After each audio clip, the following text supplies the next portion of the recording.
Uh, so again, thank you very much, Jeffrey, for being with us. I just wanted to say to start off that we have initial greetings from Sierra Leone. I know we have members in our chat from the Philippines, from Ukraine, from all across Europe, and I'm sure even much wider beyond that. So it is a very international audience who we have to listen to you today. This moment, we know, is a quite difficult moment for peace. We see just yesterday that the Atomic Bulletin of Scientists moved us 10 seconds closer to midnight, 90 seconds to midnight now, the closest that we have been since the original appearance of the Doomsday Clock. And Jeffrey Sachs has been working very much in these efforts for peace in Ukraine. And so we are very happy to welcome you here today. I have to say, just on a personal note, that during university, I was reading Sachs's books. And also in the years since then, I also took the Sustainable Development course through Columbia University online. So it's my honor to be here with you today, Jeffrey Sachs. And I will now turn the words over to Reiner to say a few more remarks before we begin. And many greetings from the International Peace Bureau to all who are joining the meeting today. Thank you. Thank you, Gene. And it's a pleasure and an honor to welcome Jeffrey Sachs at an IPB webinar. To introduce Jeffrey Sachs is quite impossible, so I will do it very shortly. He's a US economist, professor of economy. He was working as a special advisor for the Sustainable Development Goals of the United Nations and is a director of the UN Sustainable Development Solution Network.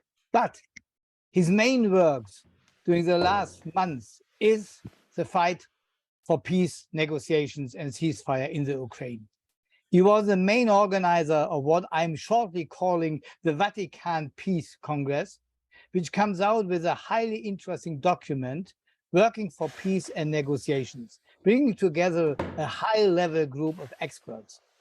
We are very happy today, Jeffrey, to listen to you, to get your impressions, your ideas, how we can come out of this horrible situation in Ukraine, how we can open the floor and the door for peace and negotiations. And we are happy to listen to you today. Jeffrey, the floor is to you. Thank you very much. I'm really very gratified to be together with all of you. We are at a moment of extraordinary peril. The fact that the doomsday clock was moved 10 seconds closer to midnight is a mark of our peril because that clock is managed by world experts who are sound judges of where we stand. And we are at the brink of a disaster. The disaster is because our global politics is failing miserably, first and foremost with the United States, which is a major provocateur of this war and a major threat to the peace, to be blunt. We need a different foreign policy in the United States. Of course, we need a different foreign policy in Russia and Ukraine and of the major powers.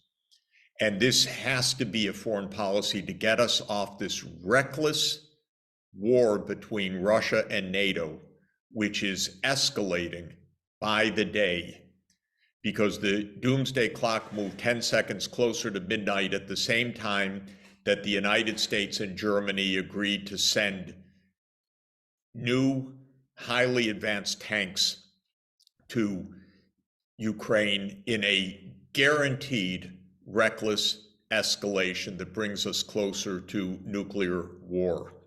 And the belligerents in this, which start with Russia and the United States, are not even talking right now with each other, which is an absolute disgrace.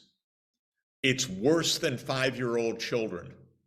The idea that you don't even have a discussion between President Biden and President Putin for more than a year, just public posturing, reckless statements about each other without even a phone call. It's worse than 5-year-olds.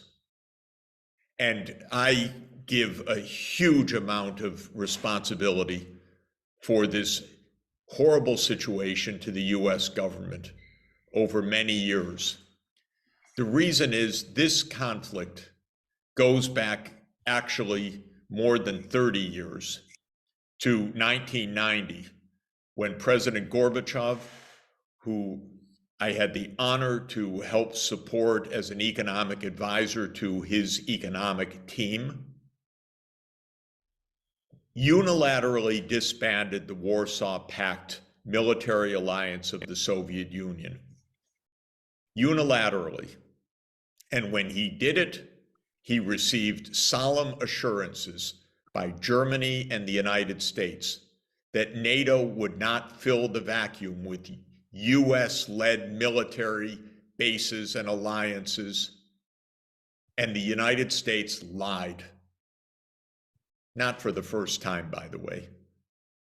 Because as soon as the military alliance of the Soviet Union was disbanded, the neoconservatives in the United States, that is the military-industrial complex and its supporters, began to plot the eastward movement of NATO.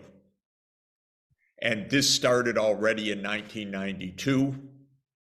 And then in the mid-1990s, after President Clinton had told further lies to President Yeltsin, who I also had the honor to help advise, NATO began its enlargement. First to 3 Central European countries, Poland, Hungary, and Czechoslovakia, which became Czech Republic, and Slovakia. And from then on, the United States has been pursuing its unipolar agenda of moving American bases, weaponry, missile systems, ABM systems further eastward, with the idea in part of surrounding Russia. And this was laid out by Zbigniew Brzezinski in 1997 in his book, The Global Chessboard, where he talked about the geographical pivots, especially the role of Ukraine, as absolutely central stakes in the battle for hegemony between the US and Russia.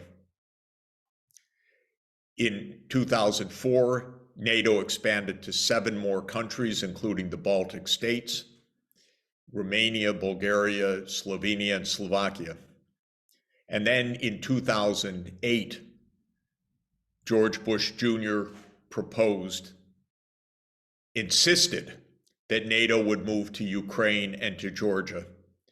And President Putin at the time and in the year before had made absolutely clear that is the ultimate red line for us.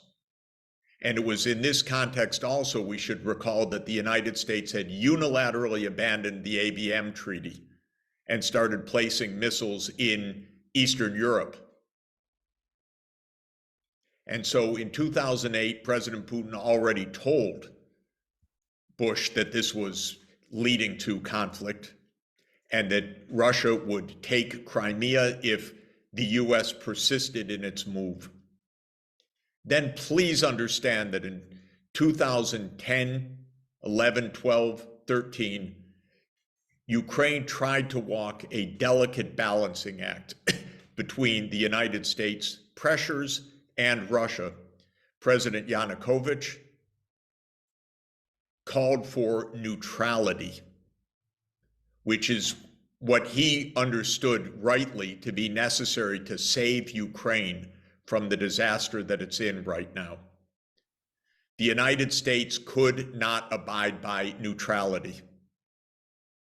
And so the United States contributed to the violent overthrow of Yanukovych in February 2014. We say it's the Maidan Revolution, a spontaneous uprising, but the United States at the most senior levels was involved in that, quote, spontaneous uprising.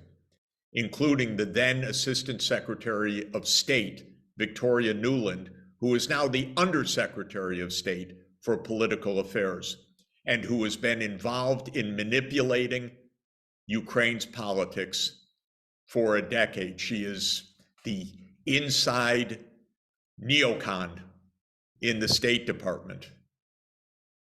So this war started, by the way, February 2014, not February 2022. It's a lie that it started February 2022. It started with the overthrow of a government trying to maintain neutrality. And the United States helped put in power extreme nationalists in Ukraine who broke the neutrality policy, demanded NATO membership as soon as possible, and welcomed billions of dollars of arms shipments from the United States starting in 2014. So this war, going into its 9th year, came from a direct collision between two nuclear superpowers.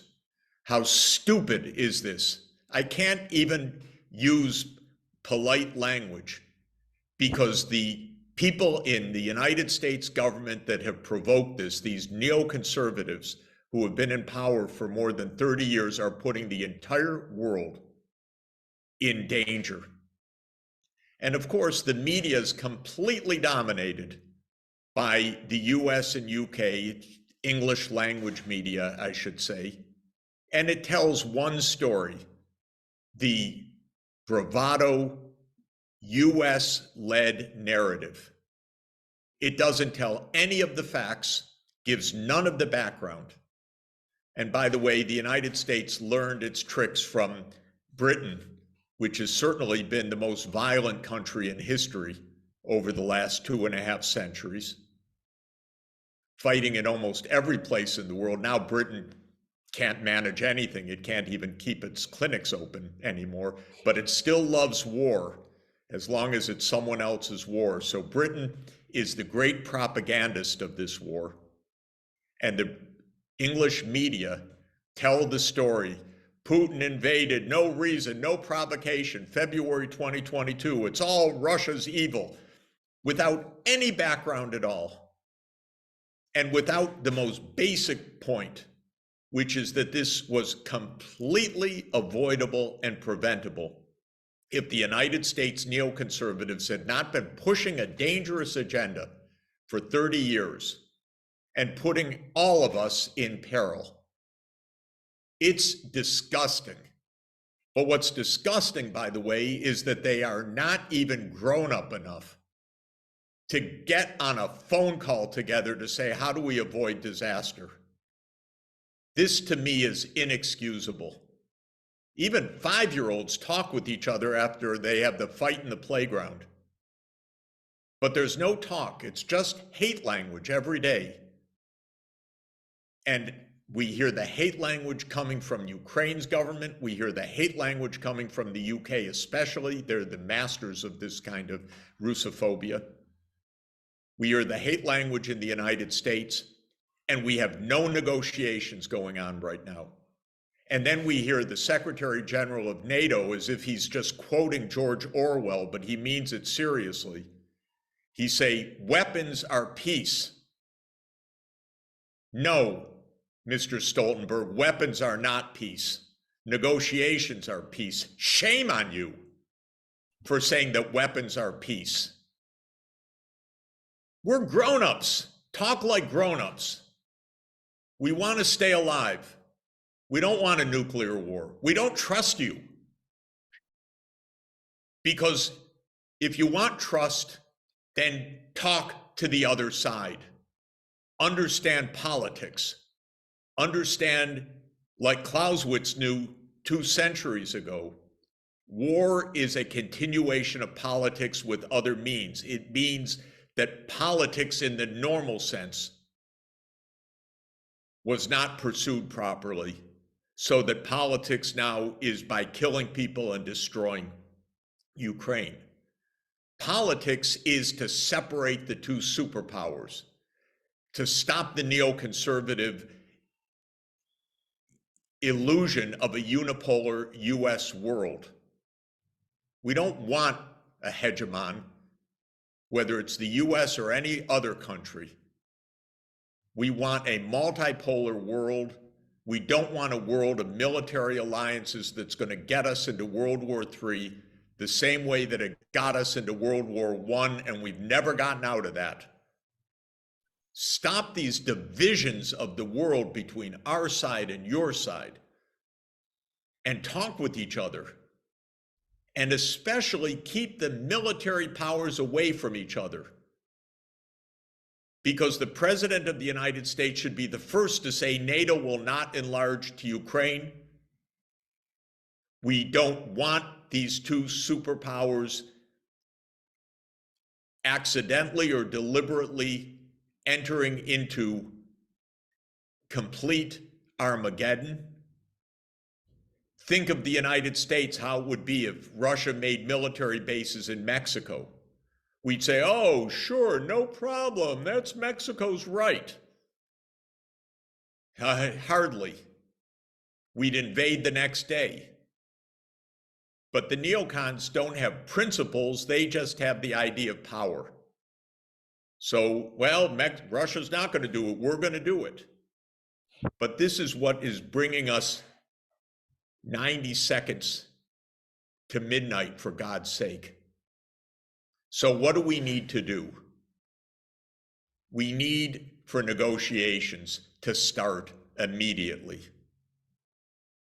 I don't know where most of Europe's leaders are. They just have their head completely in the sand, or the US tells them what to do. There are a few that have spoken clearly and publicly, but then the US beats them down. But President Macron has said repeatedly, stop this provocation because we need to respect the security interests of Russia as well as Ukraine. Prime Minister Orban of Hungary has been very clear on this point. But most of the European leaders just follow the US line.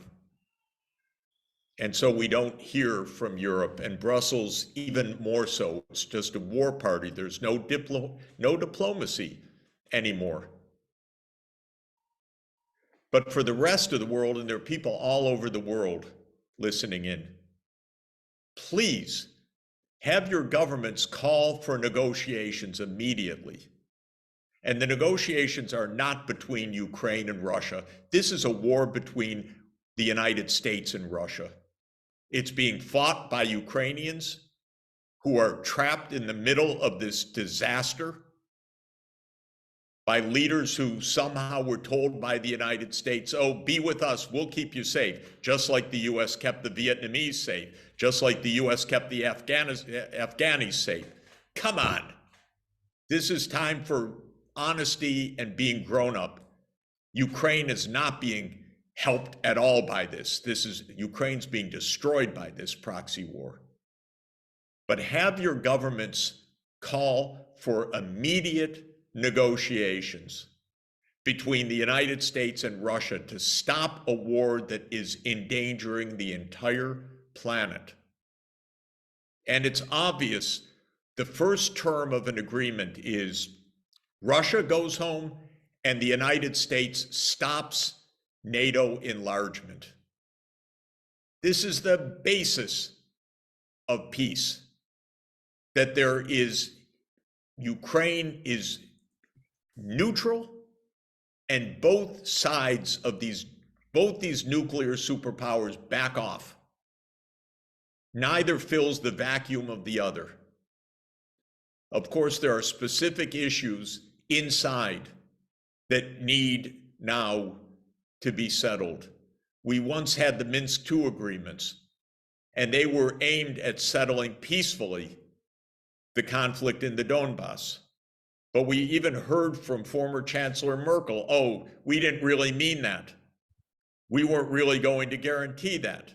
That was bad faith. That was to give Ukraine time to arm.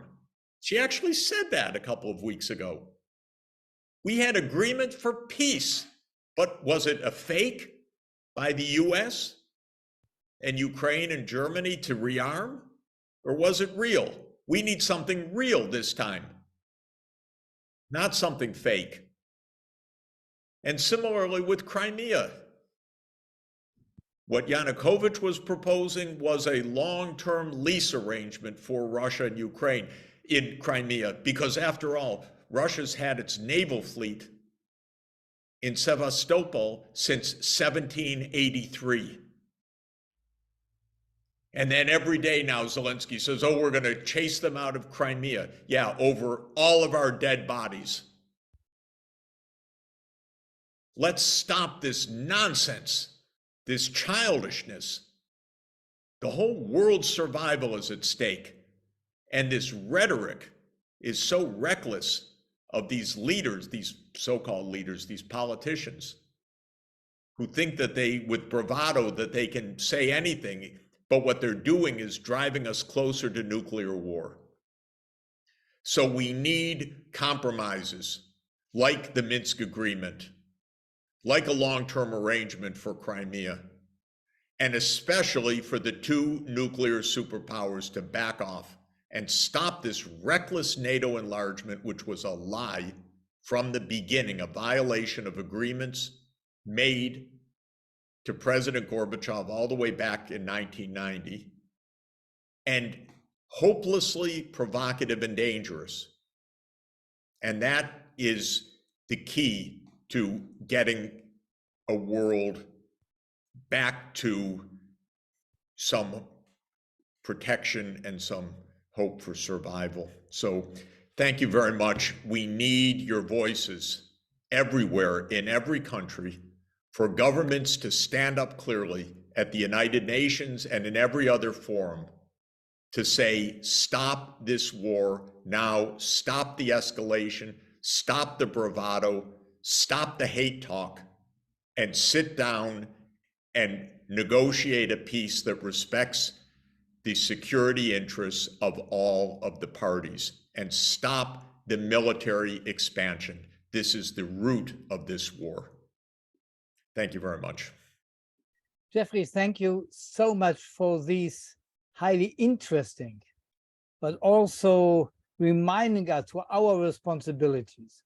And I can only say for IPB, with our ceasefire campaign over Christmas, calling for ceasefire, I think we helped to bring the question of negotiation and ceasefires much more higher on the agenda of many organizations which were working for peace, international organizations, trade unions, and others.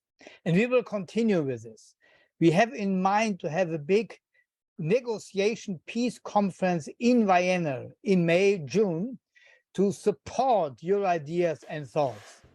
But let me ask you two questions.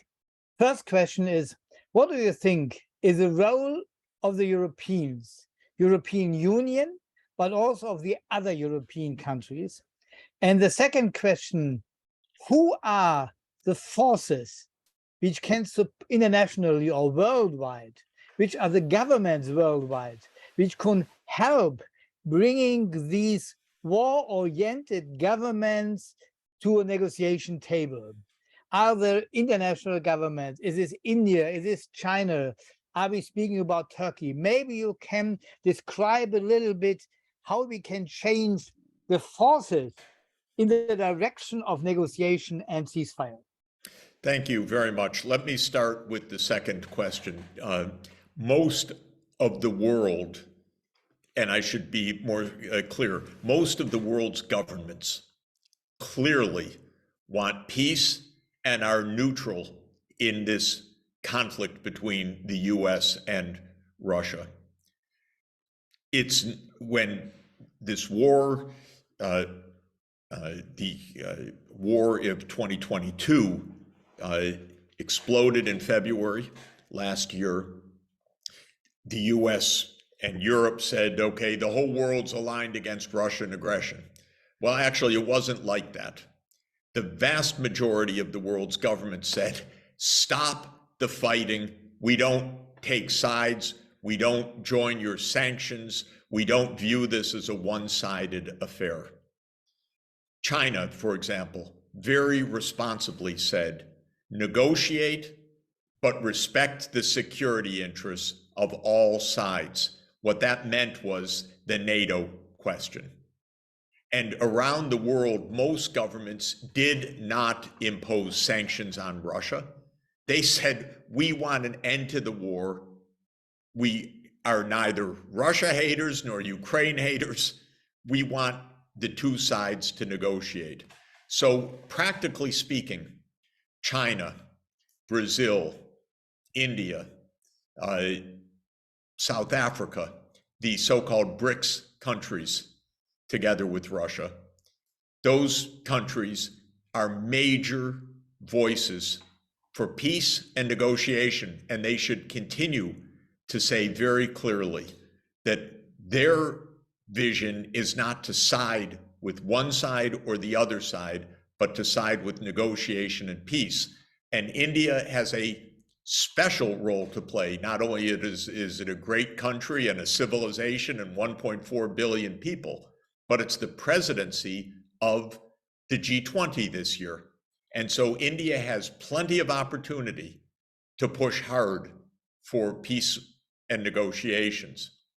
Brazil will host the G20 next year.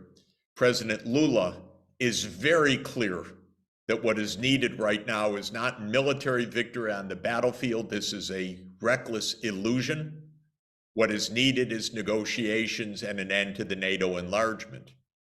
And Brazil will be president of the G20 next year. South Africa, which has said the same, will be president of the G20 in 2025. So I believe that these countries have a huge role to play. I think the African Union should make a strong statement that Africa is being endangered by this war. Africa views this war as a tragedy and an unnecessary one, and as a solvable one as well. So the African Union, I believe, should stand up and be clear. This is the time for peace and for negotiations.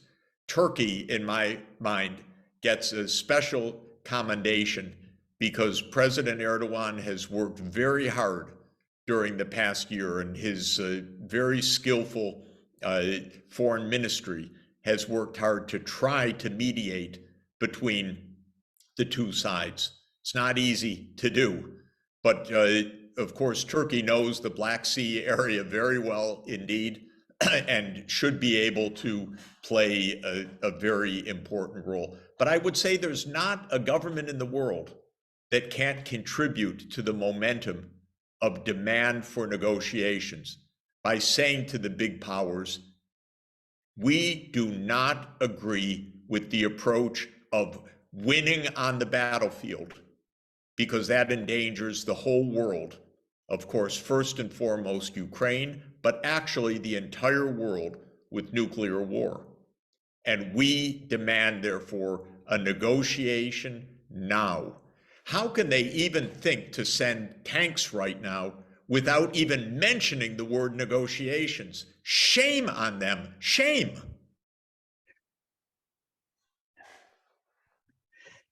Thank you so much, Jeffrey. And I have 3 questions from our participants. I will start with a question from my colleague and friend from Ukraine. And he asked, and I will read it shortly to you, the main point. My question is, as economists, can you suggest a way how to deal with structural problems, militarization of all economies and politics, military-industrial complex, which consumed and corrupted our democracies? I will not continue. I think you understand the question. The second question is to the role of the Vatican peace plans. Are there any following up of these important gathering in June, and what is happening with the peace plan now? Are these ideas for a second conference and an end? And the third one is, they were writing a letter to the Mexican government. What do you think about the Mexican peace plan, the ideas of the Mexican foreign ministry? presented to the United Nations in the name of the president of Mexico. So what do you think about the role of Mexico? Thank you very much. On the first question, this is definitely in part the corruption of our political processes. I can speak about the United States. The US is a government for hire. Our political system is organized around campaign contributions, where lobbyists and major campaign contributors spend billions of dollars and by doing so, essentially buy the policies of the US government. And I have no doubt that the big campaign contributors have played a role in this war. And because what I can tell you is this is not a war that is popular among the US public, or these neocon ideas are not popular or not demanded by the public, even with all the propaganda we receive from the US government. The public is very skeptical. This is a policy in the US driven by a small group of people that have the hands-on levers of power. And so it is not democracy that has brought us to war. It is the corruption of our political institutions. I couldn't agree more. I think that is why our voices are so important, especially with the mainstream media unwilling, unable, I don't understand it, but absolutely not doing their job of holding government to account, but just the opposite, just becoming megaphones for government propaganda.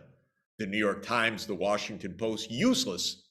All they do is report what senior officials say, even unnamed senior officials, as if these newspapers forgot what their role is in a democracy, which is to doubt the government, to probe, to investigate. They don't even do that anymore. It's pathetic. And so this is a very important reason for this call and for the peace movement to call out this small group that manipulates our governments and that in the end creates threats to all of humanity. On the Vatican plan, we had or not plan, I should say, but the meeting, we had a very good meeting. I can tell you the United States government and government of Ukraine and others were very unhappy in general about any calls for negotiations. This is incredible to me. They have a way of, we've gone a whole year without any negotiations. Shock, and especially we went a whole year without Biden speaking with Putin once. So this is what makes this difficult. The governments, I mean, these governments, these belligerents in the hands of these neocons don't want to talk, and they try to beat down anything we say, and the media beat down the mainstream media beat down the message, though the message is getting through more and more because it's the official narratives are so phony and so much propaganda that more and more channels are finding ways to see the truth. And I think that that's an important development. So I'm trying to think of every way to amplify what we're saying and doing, and I'm open to all suggestions. We need public meetings, we need online meetings, we need leaders that are ready to go against the official narratives, to be speaking out. There have been a number of generals in Germany recently who have said how reckless all of this is and how phony it is and how dangerous it is for Ukraine. And that's very important to hear more of those voices. The government of Mexico, I know, has been pursuing the idea of a peace commission and high-level peace. And I think being very practical right now of not only peace in principle or in general, but peace in Ukraine would be very helpful and timely. And if AMLO, the president of Mexico, and President Lula, for example, within the Americas work together, there are many other like-minded leaders in the Americas. And the Americas, the countries of Latin America, could speak out very, very clearly. It would put the US, it would force the US to listen. This is important. The neocons get away with it if they dominate the narrative. But if other governments are saying, no, that is dangerous, that's wrong, then they can't dominate the narrative. And so this is why it's so important for governments like Mexico, which is also a member of the G20, to speak out clearly. And for like-minded countries that are not, and let me put it this way, not part of the US alliance, and that means that outside of NATO, outside of the US military alliance in Asia, the rest of the world, that's the vast majority of countries, those countries have to say, we are on neither side, we are for peace, and to be very clear about that. Thank you, Jeffrey. I think we agreed about having a meeting about 45 minutes. So I think I will thank you so much for being with us. I hope it will not be the last call with you, because I think every one of us can learn a lot from you and inspire us in our activities for the future. And I definitely can underline what I was saying. IPB will do the best for promoting the ideas of negotiation on ceasefire, and we will definitely continue working on this. And hopefully we will find the time and the place again to meet you and to continue our discussion. So Jeffrey, thank you so much for having time for us, and thank you for your words. Very helpful for our work. Thank you so much. Thank you to all of you. Thank you for your leadership, and to people all over the world, thank you for your commitment to peace. We'll all work together on this.